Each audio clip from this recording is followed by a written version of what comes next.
মাসের শুরুতেই যখন আমরা স্যালারিটা পাই তখন কিন্তু আমাদের পকেট গরম থাকে। তখন আমরা নিজেদেরকে একেবারে কেউ কটা বলে মনে করতে শুরু করি, মনে করে এখন আমার কাছে অনেক কিছু রয়েছে, এখন যা মন চায় আমি তাই খরচা করে নেব, কোনো রকম বাঁচ সাধ্যে আমাকে হবে না।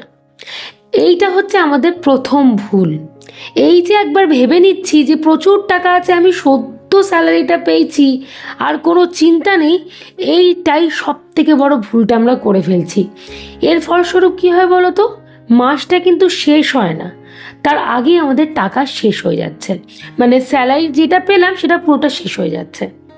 এবং শেষের হয়তো এক সপ্তাহ কি অনেক ক্ষেত্রে দেখা যায় 5-6 দিন, তখন মনে হয় কীভাবে সংসারের জন্য জিনিসপত্র কিনবো। তখন একটা বাইরে থেকে নুনের প্যাকেট কিনতে গেলেও মানে 5বার ভাবতে হয়, পারবো তো কিনতে, সব কিছুভাবে এই কটা দিন চালিয়ে দিতে পারবো তো, হাজারটা চিন্তা এসে হাজির হয়। তার মানে একটু ভেবে দেখা তো, আমরা কি কিছু ভুল করছি? মাসের শুরুতেই থেকে এমন কিছু ভুল করে দিচ্ছি যার ফলস্বরূপ এই পরিস্থিতি আমাদের প্রত্যেকটা মাসে হচ্ছে।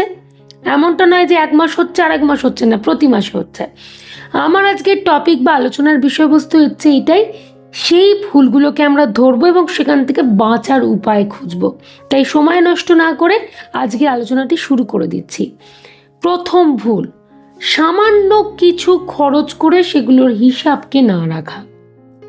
আমরা অনেক সময় টুকটাক খরচ করি, মানে ধরো বাড়ির বাইরে বেরোলাম কোনো কারণে, হয়তো 10 টাকার কোনো একটা জিনিস কিনে নিয়ে বাড়িতে চলে এলাম বা সেটাকে খেলাম। বা দেখা গেল বাড়ির বাইরে বেরিয়েছি, না আজকে আর বাড়ি গিয়ে চা খাবো না, চাটা বরঞ্চ এখান থেকে খেয়ে চলে যায়। এরকম 5 টাকা 10 টাকা 15 টাকা এরকম টুকটাক খরচা কিন্তু করতেই থাকি, প্রতিনিয়তই হয়তো করছি। যারা মূলত বাড়ির বাইরে কাজের সূত্রে বেরোয় তাদের ক্ষেত্রে তো এই খরচটা কোনো ব্যাপারই না, মানে রোজগারে এই খরচটা হয়েই যায়। কিন্তু এই ছোট ছোট খরচগুলোকে আমরা কোনোদিনও হিসাবের মধ্যে আনি না।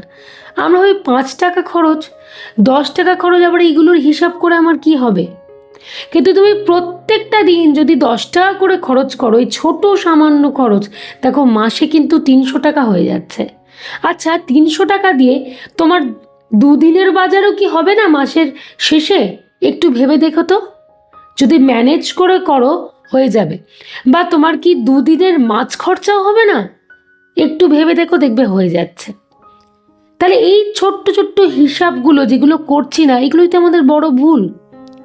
আমরা যখন এই ছোট ছোট হিসাবগুলোকে করতে শুরু করব, দেখবে টাকাটাকে বাঁচাতে পারবো। আলটিমেটলি মাসের লাস্ট কটা দিন কিচ্ছু হাতে নেই, আমি শূন্য, পকেট ফাঁকা, এই পরিস্থিতি কিন্তু তোমাদের মধ্যে তৈরি হবে না। তাই যত ক্ষুদ্রই হিসাব হোক না কেন, খরচা হোক না কেন, তোমাকে কিন্তু নোট ডাউন করতে হবে। সেই মুহূর্তে হয়তো তুমি খাতা পেন পাচ্ছ না, নর্মাল মোবাইলে নোটপ্যাড খুলে নোট ডাউন করে নাও, বাড়িতে এসে রাতের বেলা শোয়ার সময় সেটাকে সুন্দরভাবে লিখে নাও, খুব সিম্পল ওয়ে। এবারে 2 নম্বর ভুলের কথা বলি, একেবারে সব হিসাব করব। এখন খুব ব্যস্ততার জীবন তো আমাদের, আমরা সবসময় মনে করি যেটা করব একেবারে করব। অনেকের ধারণা আছে সপ্তাহে 1 দিন হিসাব নিয়ে বসবো, সব কিছু হিসাব করব। আচ্ছা সোম থেকে শনি কি খরচা হয়েছে তোমার কি সব ডিটেলস মনে রয়েছে? তুমি হয়তো বাজার থেকে একটা হলুদের প্যাকেট কিনে এনেছিলে, কি 150 ডাল কিনে নিয়ে এসেছিলে, সেই হিসাবটা কি মনে রয়েছে? সেটা তো সোমবার দিনকে তুমি করেছিলে, পরে রোববার গিয়ে তুমি যখন লিখছো তোমার মনে থাকবে সব ডিটেলস? কি হয়তো একটা দুধের প্যাকেট কিনেছিলে, মনে রয়েছে সব হিসেব? মনে থাকে না কিন্তু। তাই বলবো ডে বাই ডে হিসাব করো। এর ফলস্বরূপ বাড়িতে এক্সেস কিছু হয়ে যাচ্ছে নাকি সেটা তুমি এরকম ট্র্যাকে আনতে পারবে। অনেক সময় একই জিনিস আমরা 2-3 বার করে কিনে ফেলি, তো এই পরিস্থিতিও যাতে না আসে সেটা তুমি প্রপারলি ট্র্যাক করতে পারবে। এমনকি ডে বাই ডে হিসাব যদি তুমি করো তাহলে দেখবে ভুলভাল খরচাও তোমার কোনো কিছু হবে না, সব ডিটেলস তোমার মাথার মধ্যে থাকবে। এইখানেও বারবার বলছি, রাত্রির বেলা প্রত্যেক দিন শোয়ার আগে ফ্রি হয়ে গেলে তখন একটা ডায়েরি বা একটা খাতা পেন নিয়ে বসে যাও, সেই দিনের কি খরচা হলে সেটাকে নোট ডাউন করে নাও। একেবারে সব হিসাব করব এই ভুলেতে যেও না। এটার বাঁচার উপায় এইটাই, প্রত্যেক দিন করতে থাকো হিসাব, তাহলে সব বিষয়টা তোমার নখ দর্পণের মধ্যে থাকবে। 3 নম্বর ভুল, খাত প্রকল্প না করা। মাসের শুরুতেই যখন আমাদের পকেট গরম থাকে তখন আমরা দেদার খরচা করে নিই, এটা আশা করি তোমরা সহমত হবে। কিন্তু তখনই উচিত আমাদের খাত প্রকল্প গঠন করা। আমরা সেটা করি না।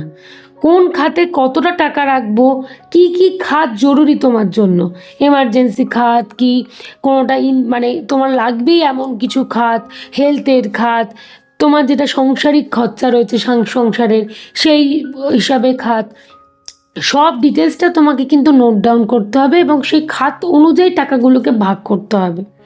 তখন দেখবে তোমার বাজে খরচা করার বা ভুলভাল খরচা করার প্রবণতাটা কমে যাচ্ছে। যখনই মাসের শুরুতেই প্রবণতাটা কমে যাবে তখন দেখবে মাসটা কন্টিনিউ তোমার হাতে টাকা থাকছে। শেষের 5-6টা দিন যে ভীষণ একটা কষ্টকর পরিস্থিতি, এটা কিন্তু তৈরি হবে না। তার জন্য খাত প্রকল্প করা অত্যন্ত জরুরি। তাহলে আশা করি তোমাদের 3টে ভুলকে বোঝাতে পারলাম। যারা আজও এই ভুলগুলো করছো, আমি এইটাই অনুরোধ করছি, এই ভুলগুলোকে প্লিজ আর করো না। ভুলগুলোকে আমাদের চেঞ্জ করতে হবে, যাতে না করি সেই চেষ্টাটা করতে হবে। কারণ এই প্রত্যেক মাসের শেষে কিছু নেই, এই পরিস্থিতি আমাদের আর ভালো লাগে না। তখন হয়তো আমরা ভাবি সেই মুমেন্টে দাঁড়িয়ে যে না, পরের মাস থেকে আর এই পরিস্থিতি আনতে দেবো না, কিন্তু সেই এক কাজই করে ফেলি, সেই একই ভুল করে ফেলি। আর নয়, অনেক সময় নষ্ট হয়েছে।